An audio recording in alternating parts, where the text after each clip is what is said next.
Welcome to Ridhima kitchen. வாங்க இன்றைக்கி நம்ம வீட்டு ஸ்டைலில் ஒரு வெஜ்ஜு புலாவ் பார்க்கலாம். இந்த நெய்யெல்லாம் உங்கள் விருப்பத்துக்கு தகுந்த போல் ஊற்றிக்கலாம். நான் 1 கிலோ ரைஸுக்குள்ளே இது காட்டுறேன் நம்ம வீட்டுக்கு வைக்கிறது. ஆயில் ஒரு 2 குழிக்கரண்டி ஊற்றிக்கிட்டேன். ஒரு 2 ஸ்பூன் நெய் விட்டுக்கு போகிறேன். பாருங்கள், ஸ்பைசஸ் எல்லாம் போட்டுக்கிறேன். ஒரு 6 ஏலக்காய், 2 துண்டு பட்டை, இதெல்லாம் உங்கள் விருப்பம். ரோஸ் இதில் கல்பாசி, ஒரு 6 கிராம்பு, 1 ஸ்டார், 2 வெங்காயம் கட் பண்ணி வச்சுருக்கேன். இன்னும் இஞ்சி பூண்டு காரம், பச்சை மிளகா காரம் தான். பச்சை மிளகா நம்ம வீட்டுக்கு தேவையான காரத்துக்கு போட்டுக்கிறேன்.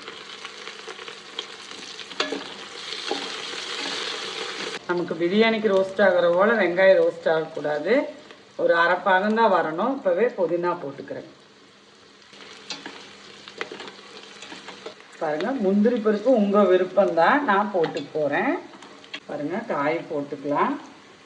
பீன்ஸ் கட் பண்ணுறது அளவும் உங்களோட விருப்பம். எனக்கு இப்படி போதும், நான் இப்படி கட் பண்ணியிருக்கேன். இதை விட பொடியாக வேணும்னாலும் நீங்கள் பொடியாக கட் பண்ணிக்கலாம். பீன்ஸ் போட்டிருக்கேன், கேரட்டு, அதுபோல் உருளைக்கிழங்கு,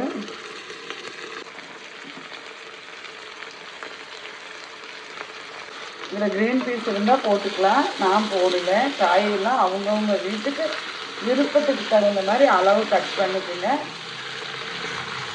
நம்ம வீட்டில் சின்னதாகவும் கட் பண்ணி வைப்போம், இப்படி பெருசாகவும் வைப்போம். இந்த ஸ்பூனில் 1 ஸ்பூன் இஞ்சி பூண்டு போட்டுக்கிறேன்.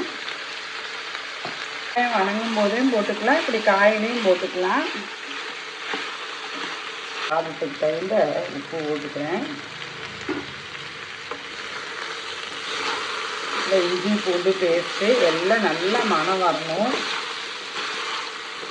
காயெல்லாம் ஒரு பாகம் அந்த எண்ணெயிலேயே பிறண்டுருச்சு. நான் 1 கிலோ ரைஸ் எடுத்துருக்கேன், அது போட்டுற போகிறேன். ஜீரக சம்பா ரைஸ் எடுத்துருக்கேன். நீங்கள் இதில் கூட வச்சுக்கலாம், பாஸ்மதி ரைஸில் வைக்கலாம், அதுவும் நல்லாயிருக்கும்.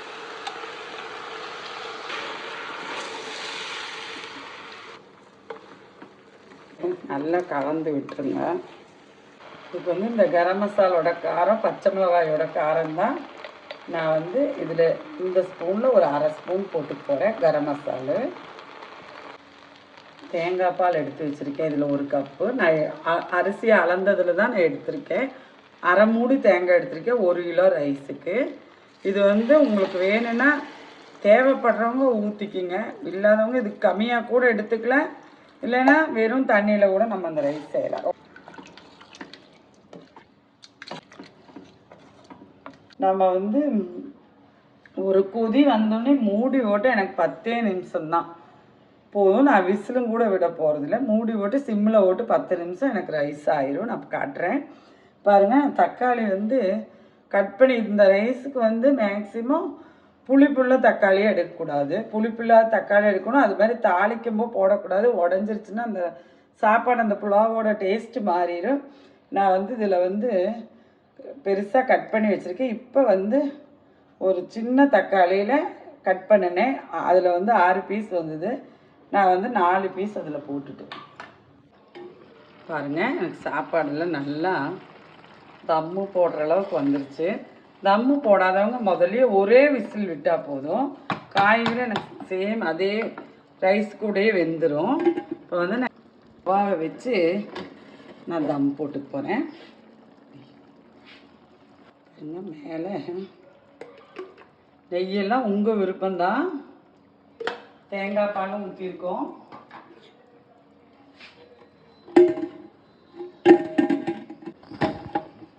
வெளியே போகாமல் இருக்கிறதுக்காண்டி விசில் நான் போட்டுட்டேன். கரெக்டாக 7 நிமிஷம் போதுமான அளவு சாப்பாடு வெந்துடும். நீங்கள் அதெல்லாம் உங்கள் குக்கருக்கு அனுசரித்த போல் வச்சுக்குங்க. விசிலும் அதே போல் தான். இந்த நம்ம அரிசி போட்டு எல்லாம் கிண்டி விட்டு போட்டு 1 விசில் விட்டால் போதும்.